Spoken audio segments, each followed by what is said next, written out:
Okay, this video is about adding vectors. We've always heard that vectors are added tip to tail, right? Some people say tail to tip. That's fine too. It ends up being the same thing. But I'm going to go with the term tip to tail whenever I say that. I mean both, okay?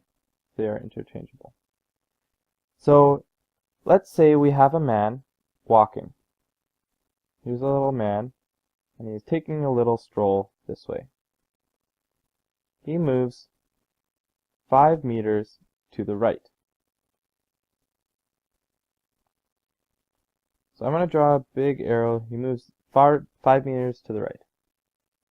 Then he stops, turns around, and moves 3 meters to the left. Well, how far does he go? Well, we add vectors tip to tail. So this arrow is 5 meters. We add this arrow, which is 3 meters, and we just subtract the two.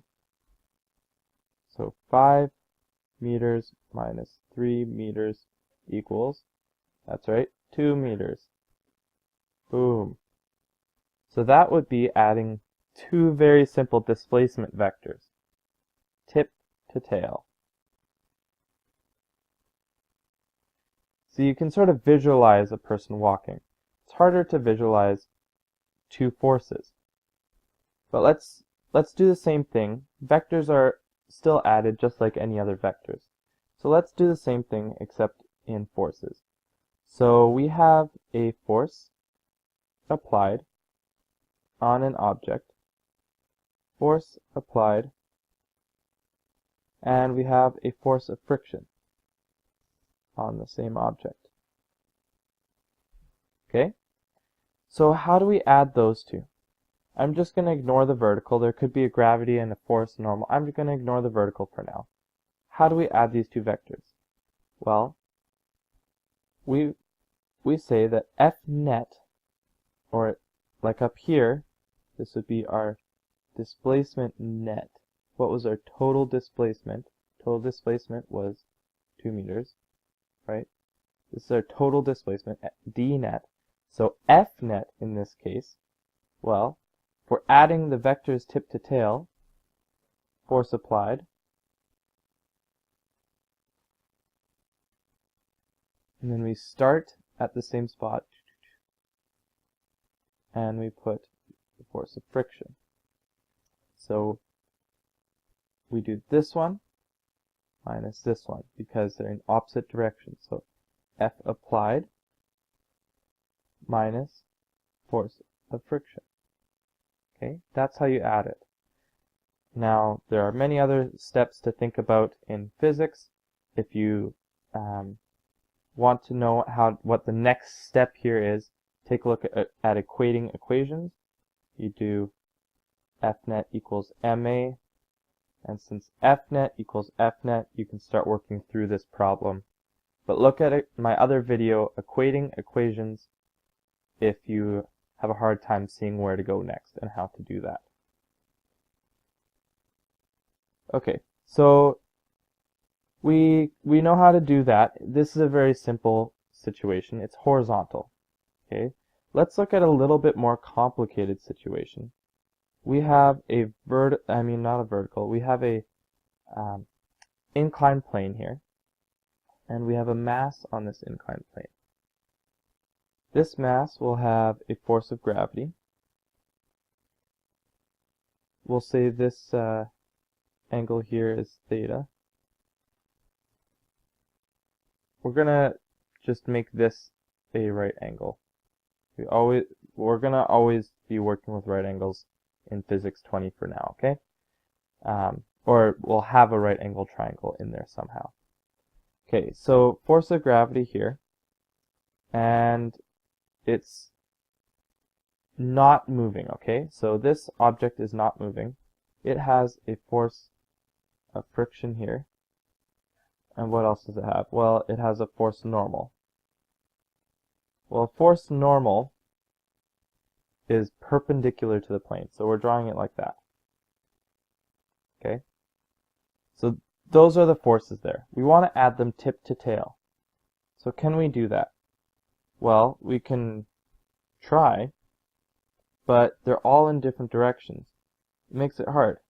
So this one's the FF, this one's the FN, and this one here somehow is the FG. So you see that if it's not moving, the object is not moving, somehow it begins, goes around, and ends in the same spot for the force, right? So the vectors all add up to 0, a net 0. F net equals 0. We can tell that just even by drawing a simple diagram. But how do we actually add those in reality? Well, we can sort of make this situation, we can twist this and make it a horizontal situation in our minds. So let's make this flat and the object flat sitting on here. Well, if we just twist this whole, rotate, my keyboard keeps popping up. If we rotate this whole thing by a little bit this way, okay, this side goes down a little bit, this side goes up. So I'm just going to draw this side here blue, and this side, red and then blue, just so you can see where everything moved to. Okay, so we rotated it sort of like that. There you go. Now gravity is no longer straight down because we rotated the system. FG is down here. But now our other two forces are horizontal and vertical. So now they're looking better. It's already looking better. Before we only had one of our three, we only had this one here in the horizontal vertical planes, and these two were offset, right? But now, looking down at this one, we only have one, the force of gravity, that's off, okay?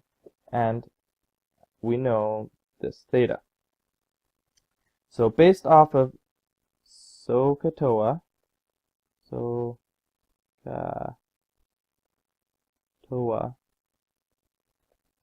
how do we move forward? Well, we can also remember that, just in our minds here, that this triangle here would be a right angle triangle. And we can break up vectors into two component vectors of any direction that we want with a right angle triangle. So we're trying to break up this vector here down and this vector to the left. So how does that make sense? Well, let's look over here. If we have force of gravity like that, how do we make two vectors equal it? Well, we add two vectors tip to tail. So we add vectors tip to tail, and it ends up being this black arrow here. Okay, so that's how we can do that. That's why we're allowed to do that. But we need to make sure that we have the right angle in the right spot. So if this angle here is theta, and this then becomes a right angle, then what is theta 1 over here? Well, we know triangles make up 180 degrees, right? And we already lost 90 degrees because it's a right angle. Now we're losing another theta from this part. So theta 1 equals somehow equals 90 minus the original theta. Okay. Now we're going to look at what is this theta here. Okay, so now we're popping over there, but we also recognize that the two triangles together create a right angle there. So if that's a right angle, then we know that that's 90 degrees in total. So this new theta, I'm going to call it theta 3,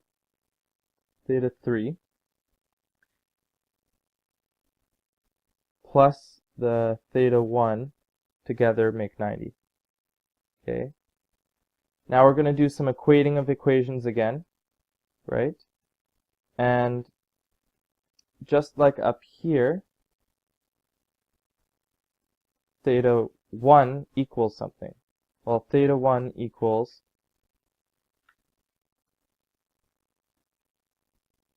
-90 minus theta.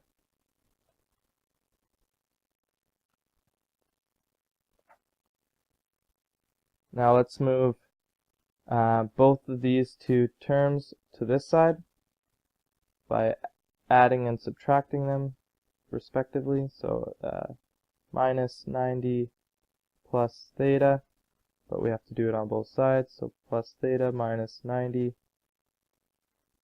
Okay. And down here we have that. Well, actually, turns out, lucky us, that cancels, that cancels, that cancels. So what we get left with is that theta equals theta 3. So all we just proved is that this angle here, let me try to circle that, this angle here, the original one that we got, ends up being the same as this angle up here for our new right angle triangle. Okay, so let's zoom in on that. Let's just try to focus in on this little piece here.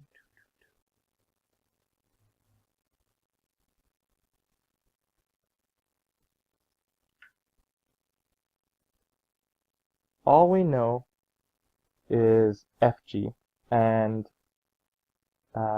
the angle. Can we get anything else from that? Well, yes, we can. We can remember that the SOHCAHTOA rule that I told you about earlier. So SOHCAHTOA is written as sine of the angle equals opposite over hypotenuse.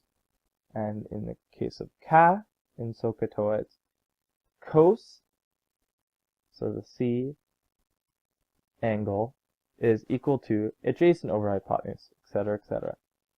So let's try to use the sine and cos rules to find A and B. Well, A on this side equals adjacent to the angle, so we're going to use cos, we're going to use some sort of cos thing. But if it's adjacent over hypotenuse, hey, that looks like it's going to work out actually. So we want to put hypotenuse cos, okay, let's rearrange that formula, so cos theta equals adjacent over hypotenuse, so in this case we put the angle here, and this is the adjacent.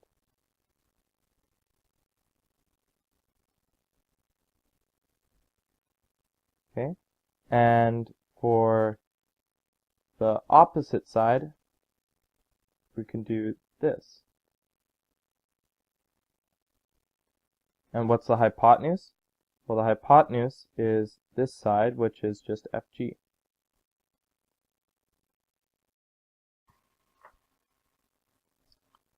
Okay, so we have the hypotenuse, right? So we just sub that in.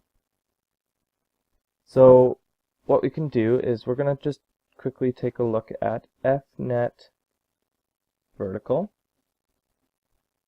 And in this case, yeah, we did move everything around, so it's not really what used to be vertical, but we're just going to call it vertical for now. So we're going to call it F N minus, well, what's the new thing instead of gravity? Well, there's this side of gravity, this hypotenuse, right? Or I mean adjacent side. So instead we are going to sub in this a here.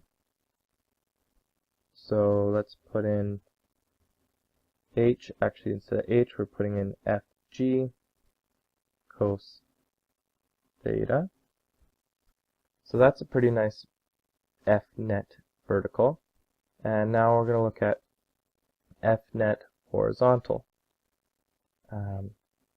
Here, instead of before we didn't really have a horizontal, now we have ff. We've got that friction force. So ff minus fg sine theta. So we have both those situations. Now it's really simple. You just look at the vertical and you look at the horizontal and you just add them together, just like you normally add a vector, right? So you end up getting, this is your resultant vector, I'm going to call it C, and this is your F net horizontal, and this is your F net vertical. And we'll take a look at more of that in class, but this type of situation is the exact same again as any of these type of adding vectors, just like in the blue here. They're all the same. Adding vectors is adding vectors is adding vectors. So in this case, it's the same thing. You then could find the angle, but actually we know Pythagoras' theorem is c squared equals a squared plus b squared. So c equals square root a squared plus b squared. And this is a, this is b. So you can find the final F net equals c, this c here. So you plug all those things in and you can solve for the final F net.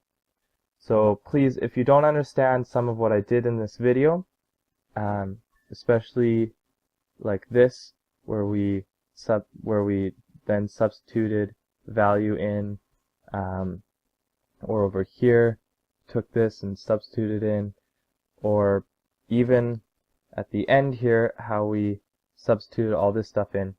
Whenever we substitute things in, that's what I'm going to call equating equations.